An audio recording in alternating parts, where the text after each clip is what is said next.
And all friends and critics, come on, you know who you are.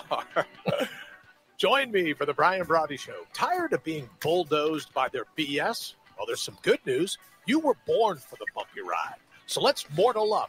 Bring your own bowl and go kick in some doors. Good morning and welcome. If you're watching live, good morning. It's most certainly a pleasure and an honor to have you here at the Brian Brawdy Show.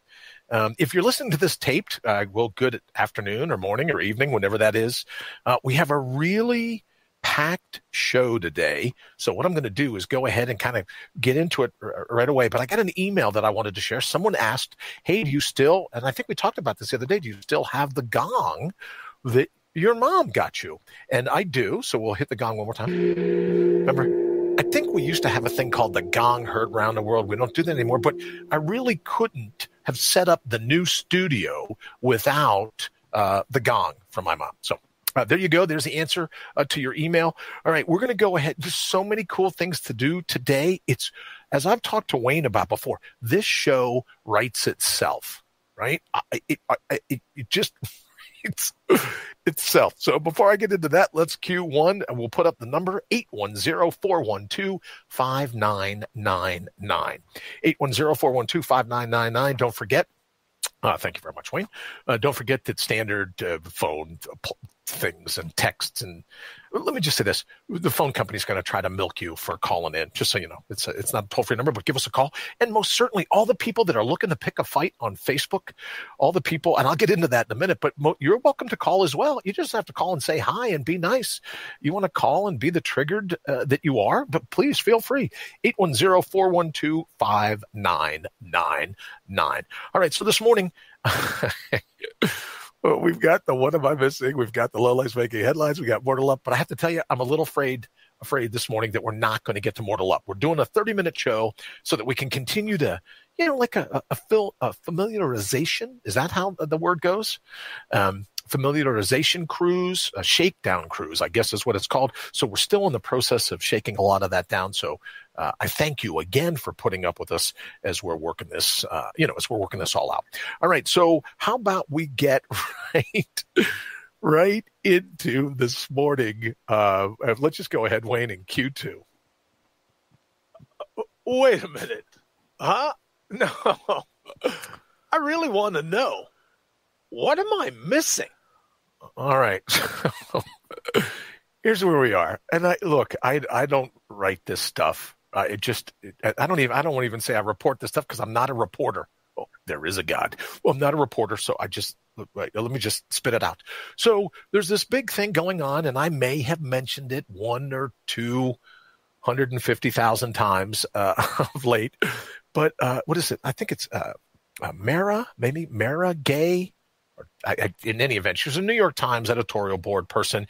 She was on camera with Brian Williams, and they missed doing some simple math by like over $1 million, right? They were doing a report saying, well, Michael Bloomberg, he had spent X number of millions and millions, hundreds of millions of dollars, and for every voter in America, that means we'd each get $1 million. And the bobbleheads of Brian and Miss Gay, or their heads are bobbling back and forth, and they go, yeah. Well, yeah, I could use $1 million. What could you use? So it was like an impromptu publishers clearinghouse, right? Where you start to daydream. Oh, if you win the lottery, right? You win the lottery and you go, wow, if I had $1 million, what would I do? Only problem is over at MSNBC, they're a little challenged when it comes to math because it meant that every voter got like $1.50. Not the million, right? So they put the graphic up and everything else. And look, I give Brian Williams all the credit in the world because he's still obviously suffering from PTSD from when his helicopter took fire and was shot down or forced down, I guess, right? It's got to be tough. Enemy fire, bringing down a make-believe helicopter. That's got to be stressful. So I kind of give it to him. So you'd think we all had our fun. We all make mistakes. Well, I would love to make $1 million. That's a lot of money. I'd love to have $1 million. But alas, it was $1.53, I think, or something like that when you do the math of the amount Bloomberg spent per voter. All right, so there we are. That's the story. So you'd think a little bit of red-faced, boy, I'll make sure I bring an abacus with me. I'll make sure I'll bring a calculator, right? So that. But Miss Gay, decides to go on Twitter and accuse us all of, what was it? It was an angry, racist Twitter mob. And goes on to say that me and my people have been subject to a lot worse. So I did a little thing where I'm starting a campaign to fight back against, right, with everyone slurring and throwing the racist bomb, the sexist bomb, the misogynist bomb. What am I missing? Right, just because you disagree with someone, how is it that you then get labeled? Right? Well, my people. Who are your people? You live in the United States. You're a person of the globe, of planet Earth. Who is this? My people. Sound like Snoop Dogg, right? Who is this? My people. So what am I missing? Is that I guess I should answer my own question. What am I missing? I don't understand why we have to buy into the lunacy of everyone going, oh, you're a sexist, you're a misogynist, you're a racist. So I'm coming out today to announce a new campaign. Please send all your dollars. A new right? I'm going to be like a tele-evangelist. Oh, please send all of your dollars. I'm going to come out with a new campaign that stands up to hair lipists, right? Because I was born and raised with a hair lip. And so since you're going to be able to throw shade at people and call them a racist or call them a sexist or a misogynist, whatever it is, I'm going to go after all the people that have – look, if I butcher math to the degree of $1 million, anyone that slams me, they're a hair lipist, right? They're coming after me because of my hair lip. And I'm just done. I'm disgusted by it. I'm just going to do everything I can for the fellow. Who's the big actor that just played the Joker? I don't even remember his name. But in any event, is it Joaquin Phillips, I think? Or no, is it Joaquin? Or what's his brother's name? I don't remember. In any event, the guy that played Joker, the guy that was in, not Vikings, right? My mind. Not Vikings, but, Gladiator, the guy that was the king. Well, in any event, one of the Phillips guys, he has a hair lip. So I'm standing up for people that come out against people with hair lips. So I'm starting this, as I said, the hair lipist campaign. So if you have anything mean to say to me, if you call me out on a mistake like $1 million as opposed to $1.53, you're clearly a hair lipist. Right. So that's it. So just save it. I don't want to hear it. I'm going to stand up for people with physical facial deformities like hair lips. And you're busy targeting me, not because I was wrong, not because my math was idiotic, not because any of it, right? Simply because you're a hair lipist. So there we go. That's what am I missing for today? And wait, let's go. Go ahead. We'll put the number up one more time, 810-412-5999, especially. She could be listening. You don't know if Miss Gay is listening or Brian Williams. If you can get the sound of the helicopter rotary blades out of his head, please call in. Let me know, 810-412-5999. And then I'm waiting to get to this. And I have to thank my good friend Wayne for obviously putting everything together back in the studio, but also for helping with the graphics and everything else. So why don't we go ahead and jump into, let's do cart 3, Wayne.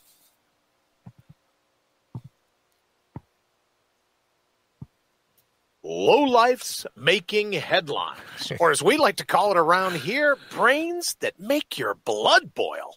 Here's your brittle brain atop a balsa wood spine for today. You know, it just dawned on me. Maybe this is how we work the gong in, right? When everyone, you remember the Gong Show? You get the gong people and they have to leave stage. So here's the thing: we put up a graphic over on Mug Pamphlet, and it may have gone out to Twitter and who knows where else Wayne puts them. But right, so this graphic came up, and here's my attempt at making the piece, right? Because everyone said, well, how is it that you can pick on someone with dementia? How is it you can pick on old guys with hair plugs? How is it that you can just, blah, blah, blah, blah, blah, right? The triggered and whatever their outrage du jour is. So what I thought we would do today is a public service announcement, right? Because we're here and we don't want anyone to think that, we don't have another human being, because ultimately we do have other human beings' best interest at heart. So, Wayne, how about our graphic so we can go over this together? We'll throw up our graphic this morning, and what it compares is the amount of dementia that I have, right, as opposed to, well, let's just put it this way. One guy whose face you may recognize is running for president, I'm not, thank goodness. But this was compiled. And let me get down. I can't even see where this. In any event, health.com, let's just say. But subtle short-term memory changes, I absolutely have those. You know what I mean? I said the other day that after having survived 5 brain surgeries, I've been reduced to the level of most political reporters and career politicians. So I know exactly what I'm talking about here. Number 2, difficulty finding the right difficulty finding the right words. That's the word I'm looking for. Changes in mood. Yeah, I think you just ask Ashley. Ask my wife. She'll say, yeah, changes in mood. That seems to be you. Apathy. Now, I don't have a lot of apathy, especially when it comes to people trying to hijack human wherewithal, right? So I don't know about the apathy thing. Maybe other people who are suffering from this do. Difficulty completing normal tasks. That's not too bad for me, as long as a normal task isn't like trying to remember where I left the car keys or my sunglasses. I ran around the other day for 20 minutes and my sunglasses were on my head, right? But so much of my head is numb from all the times they've cut into me. I didn't even know they were there. And finally, I walked past a mirror in the bathroom, and there's my sunglasses on my head. Well, which just give credence to why I say all the time, you can't spell Brian without the I in idiot. So everyone that's upset about me saying that a vice presidential candidate may have dementia, it only takes 2 on this list, if you see, may have dementia. You're a hair lipist, so why don't you just get over yourself? Well, let me see. Confusion is number 6. Difficulty following storylines. Depending on the story, I guess, right? Most of the trigger drool, I can't follow that, right? Which is why we wrote, what am I missing? So maybe I do have trouble following storylines. Being repetitive. What? Being repetitive. What does it say? Oh, number 9, being repetitive. Sorry, Wayne, I think we have an echo. All right, so we've done that bit. And struggling to adapt to change. I don't necessarily think I have that struggling to adapt to change thing, because I've had to change what it's like running around with,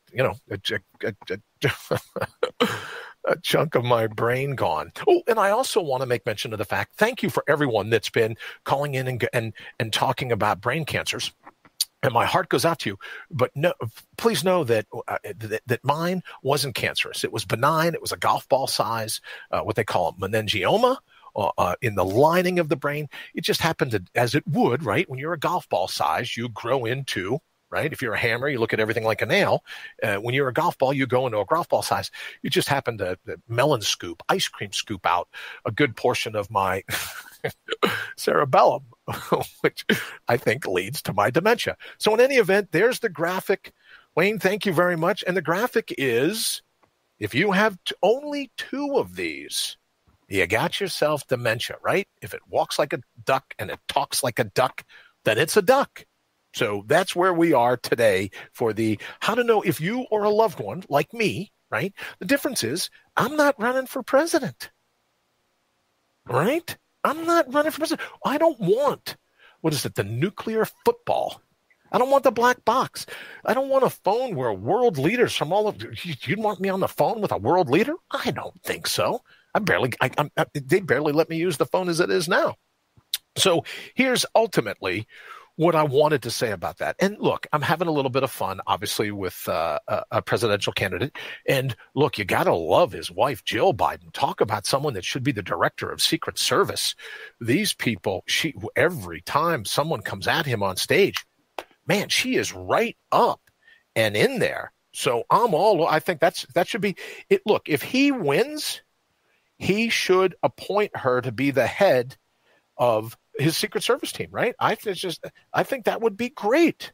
Now, just so you know, notwithstanding Whoopi Goldberg saying, oh, she's a great medical doctor, she has a PhD, but she has a PhD in being a badass in my mind. Every time somebody jumps up, she's right there to go ahead and defend him. So I think that's just great. But aside from all that, aside from the fun that we're having, please know that the real issue for me with Joe Biden, it isn't so much the dementia, although, right, because I suffer from it. Misery loves company. I know whereof I speak. I feel really horrible for him. I'm the one that keeps calling for his family to do an intervention, right? I feel really horrible for him. But what I find most troubling is the clip, you may have seen it now, of him picking a fight the other day. And so let's just say, let's not use his name because I don't want him to say, oh, you're unfairly piling on someone who's, 70 some odd years old and his mental faculties aren't all there, right? So let's just say this.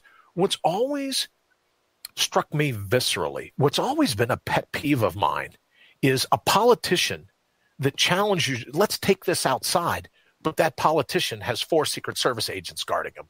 Now, if anyone knows, how many Secret Service agents does a former VP have? Right? I don't know. I know former presidents have Secret Service agents, so I could be wrong. But are there Secret Service agents that guard former vice presidents? I don't know that. So if you know, give us a call, 810-412-5999. But what's always stuck with me, even more than like politicians who will make DUI laws because they have a chauffeur. Politicians that want to take your guns, politicians that don't want you to live up to your responsibility of being able to protect your family no matter what. They're the ones that will vote to take away your guns, and they have a 16-man, heavily armed AR-14. Was it 14 or 16, did he say? See, dementia. That's all I'm saying. They have a full-on crew to protect them, but you and I don't have the right to protect ourselves. So that's one of the things that's really gotten to me. But more importantly, right? So we'll just jump ahead. When the I think it was an auto worker with the hard hat, the guy with the hard hat, when he says, "Hey, look," right after politicians, Joe Biden squares his shoulders, he's poking at him, he's growling at him. You could tell he's obviously upset and he's moved. And the guy says, "Well, you work for me." This is what qualifies him for this morning's Low Life Making Headlines. And why we brought this up and why we have this graphic up why we had the graphic up is to say, wait a minute, what has happened to our world where politicians, look, if he just misspoke, it was sad, right? But we're used to it now. 150 million killed by gun violence, right? See, I'm misplacing words. Remember, last year I had to sign off for a little bit because I one day to end the show said, "But guy." So I feel for Joe. I really do. But you don't have the right to say to someone that will or will not vote for you. It doesn't matter. Where does a politician get off by saying, "Don't be a horse's ass. I don't work for you"? Well, yes, you do. You do work for us. And that's what I find almost unforgivable. That's what I just can't let go of. In a moment, people say, well, what you say in the moment is what you truly mean. All right, I'm not a psychiatrist or a psychologist, right? I've never played one on TV, but I'll listen to the people that say, well, your true colors show in that moment when you're mad. That's your true colors. So then it's an unforgivable statement to have said to someone, "Hey, I don't work for you." Yes, you do. And we're in the position that we're in because these politicians don't think they work for you and I. They think they're above the law. They're the ones for calling for all these different things to happen, but they have a chauffeur. They don't have to worry about DUI. They have a security force. They don't have to worry about AR-14s or 16s. Again, I don't know, right? But they don't have to worry about all of this. So where is it? And now what they're saying is, oh, because of this. No, it's not swine flu. See, mixing up my words. What is it called now? Wuhan virus. Because of the Wuhan virus, we need to limit the debates. We need to limit the interaction. I was joking this morning with a friend of mine that said, look, it doesn't matter that I happen to live in a city where there's a university. So for all the people that say, well, why do you always have to slam that university? Let me just say in a blanket statement, right? From Harvard at the Poison Ivy League, all the way on down, whatever college you go to. And I was speaking to a young lady who goes to school there, and she says, oh, well, the schools have been closed. They want all the students to take classes online. And then I thought to myself, wait a minute, it's spring break. You're going to give them an entire month not have to come to class, stumble to a computer, hungover. Do you have any idea what the bars are going to be like on these college campuses? They're going to be like canceling the St. Patrick's Day parade. What? Do you have any idea what the Irish bars, yours truly will be one of them, but do you have any idea what the Irish bars are going to be like? So now we're going to socially quarantine ourselves. So your position is on St. Patrick's Day, the Irish pubs are going to be empty. Maybe that should have been the what am I missing segment, right? So that's going to work. So here's the thing. With all the colleges being closed, because every college has undergraduates that are 80 plus years old, right? So we're just watching out for the geriatrics that are enrolled here in our matriculating program. So, right, all these things are being closed down right around us. These are the people that work for us. So when they're busy closing everything down and all the other hysteria, now they're not even going to do debates. They don't want to even do rallies because they're afraid of what would happen if they're exposed to you and me. For every politician, I get slammed the other day and they go, well, you always talk about deep state stuff. I've never said, other than just right now, I've never said the word deep state ever on this show. If there is a deep state, what I find interesting is politicians from all walks of life that truly believe that they don't work for you and me. They're the elitists, talk about lists of this, and all the political pundits that enable them, right? Just like giving someone with a sugar addiction, giving them a chocolate chip Tall House cookie or whatever it is, right? So these political pundits enable them. And I've said for years, oh, well, we have a camera and we're going to film Air Force One landing. And we fall for that? Oh, breaking news. Air Force One is wheels up. How is that news? Right? Oh, well, we're thinking that the president, whoever the president is, we're thinking that the president will disembark and walk down the steps every time.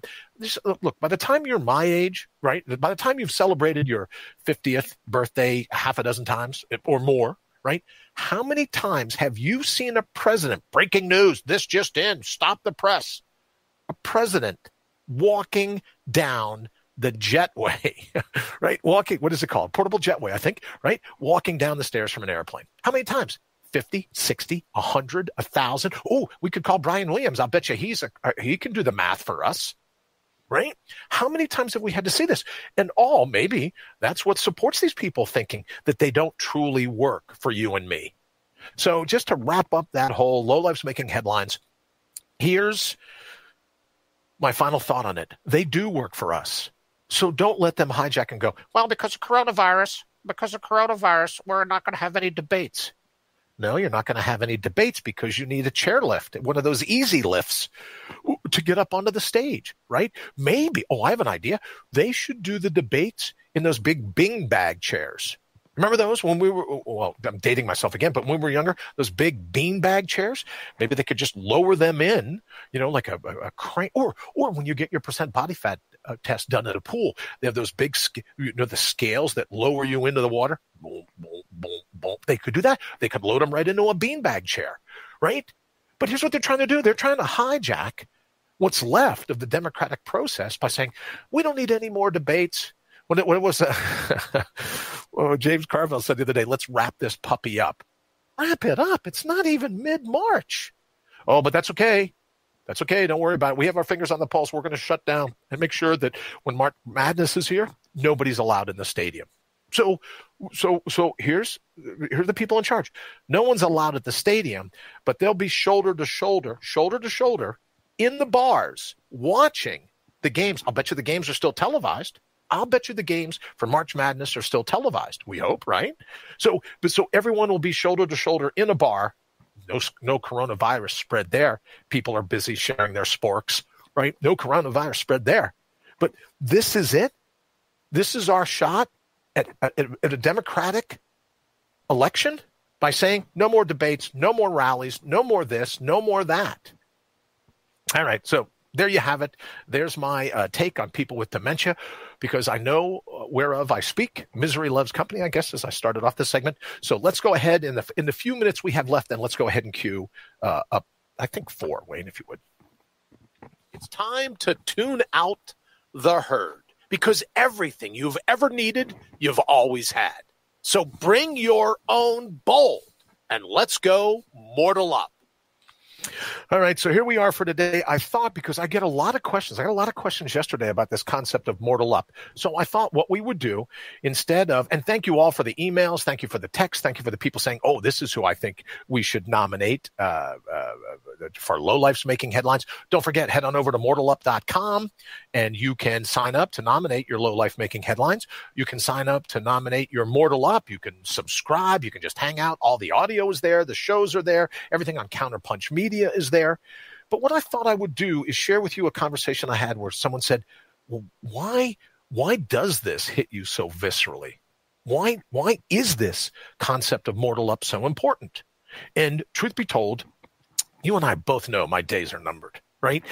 You've never met someone that's 100 years old ago and they say, well, what's your secret to success? How have you lived to be this old? And they go, I had 5 surgeries. Right? I had 5 brain surgeries, right? I got more head scars than most Vikings. Oh, that's been the key to a long, long life. Who am I, George Burns? No, my days are numbered. But this strikes me viscerally. This hits me because of my children, because of if I live long enough to see my grandchildren. This hits me so viscerally because we're at a time where it really could go the other way. Ben Franklin or John Adams, when they say, paraphrasing them, they say, look, you got a democracy if you can keep it. You have a republic if you can keep it. I think it was Ronald Reagan that said we're never more than one generation away from losing it. So Mortal Up for me is the people that the people that win the Mortal Up award for today are the people that go, no, I'm not doing this for myself. Who knows how much longer I'll be here? I can be dead tomorrow. I'm doing this for my kids and my grandkids.